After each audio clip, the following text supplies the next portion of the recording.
여러분 안녕하십니까? 제가 오늘 요 안경을 이렇게 한번 써보겠습니다. 예, 이렇게 안경을 쓰니까 어떤 분이 그러냐면 뭐 중국 영화에 나오는 무슨 뭐 일본군 스파이 같답니다. 일본군 스파이가 이렇게 멋있게 생겨서 그 쓸데없는 소리 좀 막 뭐라 그랬어요. 오늘 요 유튜브를 연 이유는 뭐 비타민 미네랄을 그렇게 뭐 얘기를 자꾸만 하는데 그거 좀 어떻게 알기 쉽게 좀 해달라고 합니다. 뭘 알기 쉽게 하냐. 책에 보면 다 나와 있어요. 어? 비타민 미네랄이 뭐야? 비타민은 비자로 시작되는 거고 미네랄은 미자로 시작되는 거지. 그럼 어떤 게 더 좋은 거냐 이게야. 기역, 니은, 디귿, 리을, 미음, 비읍이니까 미네랄이 더 중요한 거지. 이해하세요? 오늘 그 이야기를 간단하게 정리를 하겠습니다. 1981년도 1월 16일 미국의 그 주간 포스트에 재미난 기사가 하나 실렸습니다. 그 내용이 뭐냐면 질병으로부터 건강을 지키는 영양소라는 책이 소개되어 있습니다. 그 내용이 뭐냐면 이 책은 미국의 생화학학회 회장인 로저 윌리엄스 박사가 쓴 책인데 거기에 생명의 사슬이란 내용이 거기 이렇게 나와 있던 겁니다. 그래서 생명의 사슬 뭐 좀 희한한 뭐 또 이런 얘기인 것 같아요.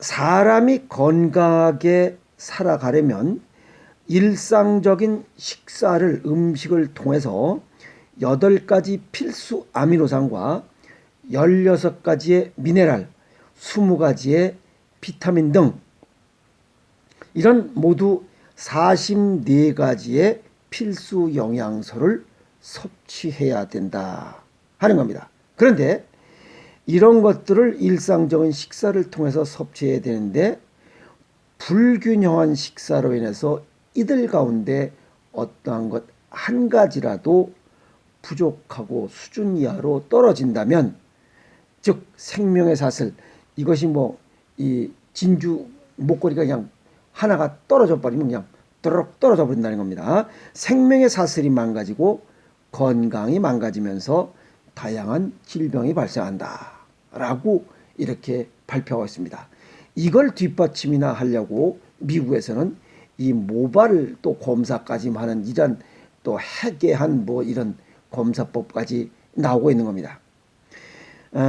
이렇듯이 44가지의 이런 영양소들이 목걸이 이 형태를 이룰 때는 아름답지만 이것이 줄이 끊어져서 하나가 빠져버리면 주르륵 떨어져서 영양소로서의 불균형이 되면 목걸이로서의 기능이 떨어진다. 이렇게 얘기할 수 있는 거죠. 여기서 필수 아미노산이라는 것은 동물성 단백질입니다. 이 단백질이 적으면 온몸이 아픕니다. 이유 없이 여기저기 아파요. 그런 현상이 나타나고 또 너무 많으면 비만이 됩니다. 혈액순환 장애가 생겨요. 그래서 이러한 필수 아미노산도 많아도 문제고 적어도 문제입니다. 그래서 적당하게 있어야 된다. 그래서 이러한 44가지의 영양소들을 골고루 보충하는 게 가장 좋은데 이러한 영양소의 불균형이 발생하는 원인이 뭐냐? 그것이 바로 가공식품이에요. 가공식품, 식품 첨가물이 들어간 이런 가공식품들이 과다 생산되면서 우리는 이것을 먹음으로써 44가지의 영양소의 불균형이 발생하면서 병이 발생하고 있다는 겁니다. 그럼 여기서 비타민 미네랄 20종의 비타민과 16종의 미네랄 이것은 뭐냐 이게 신체 내에 약 300만 종류의 이러한 효소의 활동과 깊은 관계가 있다. 즉 미네랄 비타민은 신체 내에서 움직이고 있는 알지도 잘 못합니다. 알지 못하는 약 300만 종류의 효소의 활동과 깊은 관계가 있기 때문에 이 비타민 미네랄이 아주 중요성이 대두되고 있다는 겁니다. 우리 몸속에서 300만 이러한 종류의 효소 중에서 완전한 효소로서의 기능을 다하려면 보통 단백질 부분과 활성기인 보효소 부분으로 구성되는데 여기서 활성기인 보효소 부분으로 구성됐다고 설명하는데 여기에 비타민, 미네랄, 유바퀴논, 어떤 유비퀴논이라고 하는 이러한 것들이 뭉쳐져서 활성기인 보효소 부분이 서로 합성돼야만 이 300만 종류의 효소가 제 기능을 한다라고 이렇게 밝히고 있습니다. 과학자들이 지금까지 밝혀낸 효소는 약 2,400종 정도밖에 안 됩니다. 300만 종 중에 2,400종 정도밖에 못 밝혀내고 있습니다. 우리 몸은 그래서 아주 신비의 세계입니다. 미국이나 스웨덴 같은 나라는 8종의 필수 아미노산은 너무 많고 비타민이나 미네랄이 부족해서 즉 영양의 불균형으로 인해서 병이 발생하고 있다라고 이렇게 발표되고 있는 이유가 그겁니다. 그럼 여기서 비타민과 미네랄이 뭐고 어디에 맞냐 이거예요. 어떻게 먹으면 이런 거 부족한 거 없이 건강하게 살 수 있느냐. 그 얘기가 제일 중요한 거 아니겠어요? 바로 그 얘기입니다.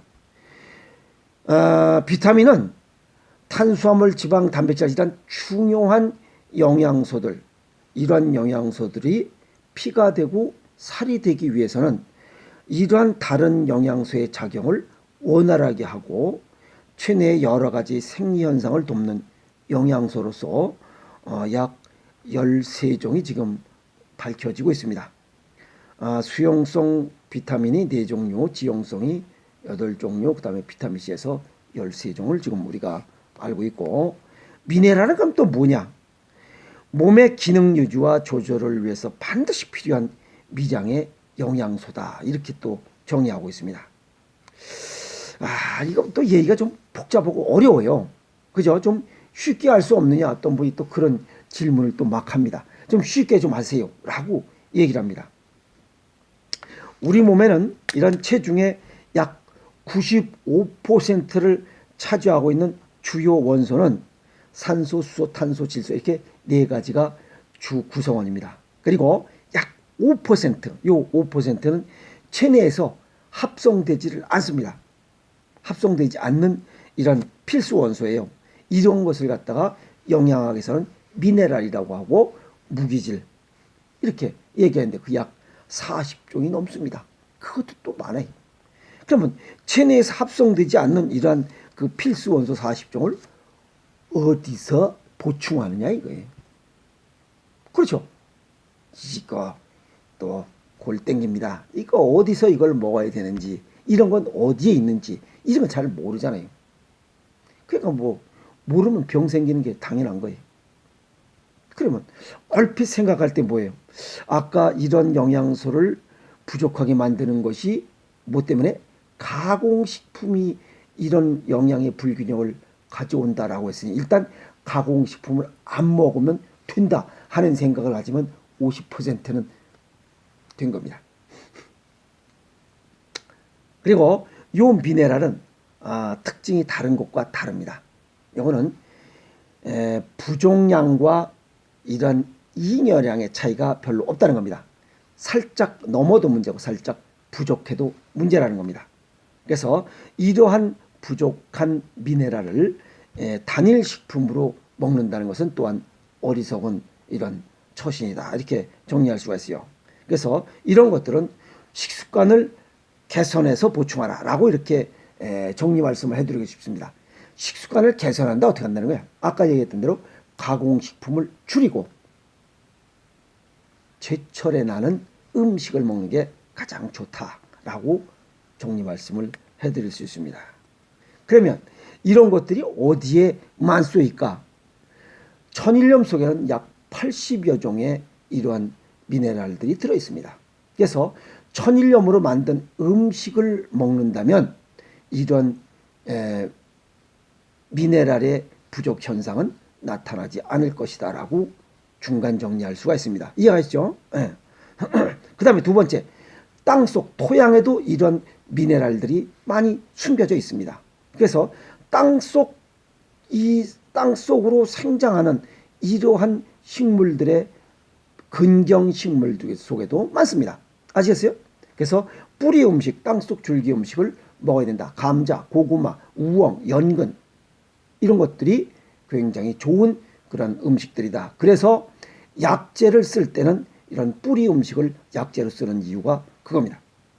세 번째는 지상으로 생장한 부분도 먹어야 됩니다. 왜? 땅 속에 있는 이 줄기, 음식에 들어있는 영양소와 지상으로 올라가 있는 이런 지상식물 부분에도 영양소와 달리 구분되어 있기 때문에 일물 전체식을 하라라고 말씀을 드릴 수가 있습니다. 뿌리, 줄기, 이파리, 그 다음에 열매, 씨앗, 껍질 다 먹어라 이게. 이게 일물 전체식이에요. 단 가능하면 조리할 때 최소한으로 조리하라 얘기해요. 왜? 열을 가하면 이러한 영양소들이 소실되고 망가지고 pH율이 달라지기 때문에 그렇습니다. 그래서 정제하고 가공하는 것을 최소화하라. 정제 가공하는 과정을 통해서 이러한 미량 원소 미네랄들이 손실되기 때문에 그렇습니다. 그러면 그런 음식이 없어 또 이런 얘기를 합니다. 이런 음식이 있지요. 그것이 바로 김장김치입니다. 뿌리 음식으로 들어가 있는 것이 무고, 그 다음에 무 거기에 뭐 생강 들어가고 파 들어가고 양파 들어가고 다 하잖아요. 지상으로 올라온 거 그게 뭐예요? 배추잖아요. 배추. 그죠? 그걸 또 소금으로 절이잖아요. 이렇게 좋은 음식은 없습니다. 이해가 있어요? 그래서 밥에다 김장김치, 된장찌개, 그 다음에 미네랄이 좀 부족하다. 그러면 장아찌, 절임 음식, 새우젓 이것만큼 좋은 음식은 없습니다. 비타민, 미네랄 별도로 사 먹을 것이 아니라 이런 음식, 우리 고유의 음식이면 비타민, 미네랄이 부족해서 발생하는 이런 질병은 없을 것이다 라고 이렇게 말씀을 드릴 수 있습니다. 그 중에 봄에는 시큼하고 씁쓸하게 먹으면 되고, 여름에는 그 다음에 씁쓸하고 들쩍지근하게, 한여름엔 들쩍지근하고 매콤하게, 가을에는 매콤하고 찝찝하게, 겨울에는 어떻게? 찝찝하고 시큼하게. 이런 음식이면 최고입니다. 그런 음식이 어디 있을까? 김장김치가 그렇습니다. 가을에 담글 때는 매콤해요. 겨울엔 찝찝해요. 봄에 익으면 시큼해요. 그게 익으면 씁니다. 그리고 여름이 되면 군동내가 나서 그걸 또 물에다 잘 조리해서 먹으면 들쩍지근해집니다. 근데 그렇게 먹질 않으니, 먹어보질 않았으니 그 맛을 모르지요. 왜? 소금이 단맛도 있고 짠맛도 있기 때문에 그렇습니다. 소금이 원래는 쓴맛도 있죠. 근데 쓴맛은 간수를 전부 빼버리기 때문에 그 간수는 몸속에서 단백질을 굳게 하는 이러한 효과가 있기 때문에 3년 묵은 천일염으로 만든 음식이라면 우리 몸에서 비타민과 미네랄이 부족해서 발생하는 이러한 모든 질병을 예방하고 치유할 수 있는 가장 좋은 명약이다라고 얘기할 수가 있습니다. 어느 분이 저보고 그래요. 진시황이 저 같은 사람 만났으면 아마 200살은 살았을 거라고. 불로초가 뭐예요? 불로 음식. 이게 바로 우리 한국의 김장김치예요. 그리고 소금이에요. 그걸 몰라서 죽어버린 거 아니야. 일찍 죽어버렸잖아요. 그래서 이런 비타민과 미네랄 이거 뭐 약으로 주고 사 먹고 그럴 게 아니라 가장 좋은 것은 밥, 김장김치, 그 다음에 이 천일염으로 만든 간장, 된장, 고추장, 장아찌, 절임 음식, 새우젓 이런 것들을 먹으면 비타민과 미네랄이 부족해서 발생하는 이러한 다양한 질병은 예방하고 치유할 수 있다. 이렇게 정리 말씀을 해드릴 수 있습니다. 저한테 질문하신 분 비타민이 뭐고 미네랄이 뭐고 이런 거 어디에 많이 들어있냐라고 질문하신 분 의외로 대답은 간단하잖아요. 답은 아주 간단해. 그러면 굳이 돈 들이고 어디 뭐 약 가서 뭐 사 먹고 그럴 필요 없잖아요. 김장김치면 됩니다. 아시겠습니까? 질문에 답변이 됐습니까? 오늘 용어가 좀 어려운 거 뭐 보요소 부분 뭐 어떤 이런 부분인데 그거 다 필요 없고 그냥 비타민 미네랄이 부족하면 김장김치 먹어라. 그게 답입니다. 아시겠습니까? 질문에 답변이 됐나요? 오늘은 여기까지 하겠습니다. 너무 쉽잖아요. 화이팅!